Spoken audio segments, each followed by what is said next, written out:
তাহলে বন্ধুরা ছাড়া এইগুলোকে সবাইকে স্বাগত জানানো, হাঁপিয়ে গেছি গো। কালকে লক্ষ্মী পুজো আছে, লক্ষ্মী গণেশ পুজো আছে, সকাল দিয়ে অনেক কাজকর্ম করছি, পয়সা টয়সা করা, ঘর চাদর টাদর তুললাম। আর ছেলেমেয়েরা ওই বাড়ি টিফিন খেয়ে এসছে। তোমাদের দাদাভাইকে সকালে পাউরুটি দিয়েছিলাম বাটার দিয়ে, ও খেয়ে বেরিয়ে গেছে। আমি কাজ করে যে টিফিন খাবো, তাই ভাবলাম কী খাবো, যে ম্যাগি বানাচ্ছি নিজের জন্য একটুখানি। একটা ম্যাগি ছিল, ম্যাগিটা বানাচ্ছি। আর আমি ওদিকে কড়া বসিয়ে দিয়েছি, কড়াতে ওই যে তেলও দিয়ে দিয়েছি। শাকটা ভাজবো, আজকে তো 14 শাক খেতে হবে, তাই জন্য কিছুটা কিনে নিয়ে এসেছিলো আর একটু তুলে নিলাম আমাদের বাড়ির সামনে থেকে, এখান থেকে। তার 14 শাক করবো আর মাছের একটু ঝোল করবো পাতলা করে, ঝিঙে আলু পেঁপে দিয়ে পাতলা ঝোল করবো। চল আজকের আর সেরকম কিছু রান্না করবো না, ঝোল আর শাক ভাজা। চলো শাক ভাজবো বলেতে যে শুকনো লঙ্কার 5 ফোড়ন দিয়ে দিয়েছি, আজকে তো পেঁয়াজ দেবো না, তা শুকনো লঙ্কা 5 ফোড়ন দিয়ে আর এই যে শাকটা তুলে নিই। চলো শাকটা রান্না হবে, যদি ম্যাগিটা করে না খেয়ে নিই, তারপরে মাছের ঝোল বসানো। চলো আগে ডাকি, তাহলে রাখছি। চলো বন্ধুরা, এই যে শাক ভাজা হয়ে গেছে, দেখো এক কড়া শাক একটুখানি হয়ে গেছে। চল শাক তো ভাজা হয়ে গেছে, এবার নামিয়ে দিই। চলো বন্ধুরা, কড়া ধুয়ে শাক তো ভাজা হয়ে গেছে, কড়া ধুয়ে তেলও বসিয়ে দিতে, গরম হয়ে গেছে তেল, এবার মাছগুলো ভেজে নেবো।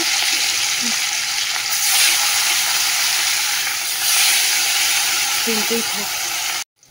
চলো বন্ধুরা, মাছটা তো ভাজা হয়ে গেছে, তুলে নিই, এই মাছটা তুলে নিয়ে আর বাকি মাছটা ভেজে নেবো।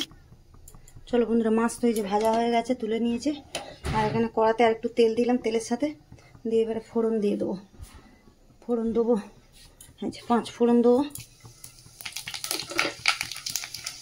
তেজপাতা দিয়ে দিলাম। ফোড়নটা ভালো করে ভেজে নিয়েছি, যে আলু আর পেঁপে কেটে রাখা ওটা দিয়ে দিলাম। ঝিঙেটা একটু পরে দেবো, মানে ঝিঙে এখন থেকে দিলেই গলে যাবে। আলু পেঁপেটা একটু ভাজা ভেজে নিই, ঝিঙেটা পরে দেবো। তাহলে এটা তখন ভাজা হবে, মশলাটা দেবো। আলু পেঁপেটা একটু তো ভাজা ভাজা করে নিয়ে আর ঝিঙেটাও দিয়ে দিলাম। ঝিঙেটা একটু দেরি করে দিলাম, কেন ঝিঙেতে এত জল বেরিয়ে যাবে, কষানো যাবে না। আর এখানে সব মশলা নিয়ে নিয়েছি আমি, একটু আদা ঘষে নিয়েছি, একটা টমেটোও ঘষে নিয়েছি, আর জিরের গুঁড়ো, ধনের গুঁড়ো, একটু অল্প একটু লঙ্কার গুঁড়ো, আর কটা কাঁচা লঙ্কাও ছিঁড়ে দিয়েছি, নুন হলুদটা দিয়েছি, এই মশলা দিয়েছি ঢেলে। চলো মশলাটা একটু জল দেবো, দিয়ে আর ভালো করে কষাই। চলো বন্ধুরা, এই মশলা তো ভালো করে কষিয়ে নিলাম আলু সবজির সাথে। হ্যাঁ, চলো গেলে ওই যে ভাত বসিয়েছিলাম, ভাতের জলটা গরম হয়ে গেছে, ওই গরম জলটা দিয়েই ঝোলে দিয়ে দেবো।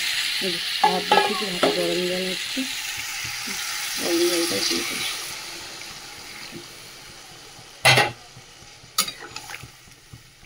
আর জল দেবো না, যেখানে সবজি হাফ সেদ্ধ হয়ে গেছে, জলটা দিই, দিয়ে ভালো করে একটু সবজিটা আর একটু সেদ্ধ হোক, বলে মাছটা দেবো।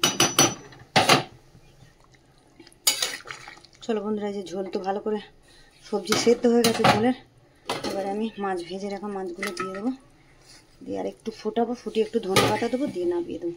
ওদিকে ভাতও ফুটছে আমার। চলো ঝোলটা মাছটা দিয়ে আর একটু ফুটিয়ে নিই। চলো বন্ধুরা, মাছের ঝোলটা হয়ে গেছে, ধনে পাতা দিয়ে আর বন্ধ করে দেবো। চলো রান্না বান্না শেষ আজকের মতন।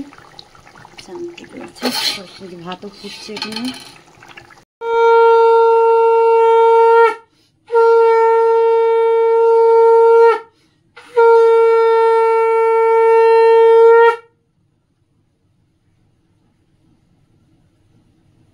বন্ধুরা, রান্না বান্না সেরে চান করে পুজো করলাম, এই যে পুজো করে রান্না বান্না সেরে মেয়েকে আগে খেতে দিয়ে দিলাম। মেয়ে বলো খিদে দিয়ে গেছে, মেয়েকে খেতে দিয়ে তারপরে চানে গেলাম, চান করে পুজো করলাম। চলো পুজো করা তো কমপ্লিট হয়ে গেলো, এবারে খাবো, দাদা খেতে দেবো, ছেলেও আসবে খাবে। চলো আজকে ব্লগটা এখানেই শেষ করছি, দেখা হচ্ছে পরের ব্লগে।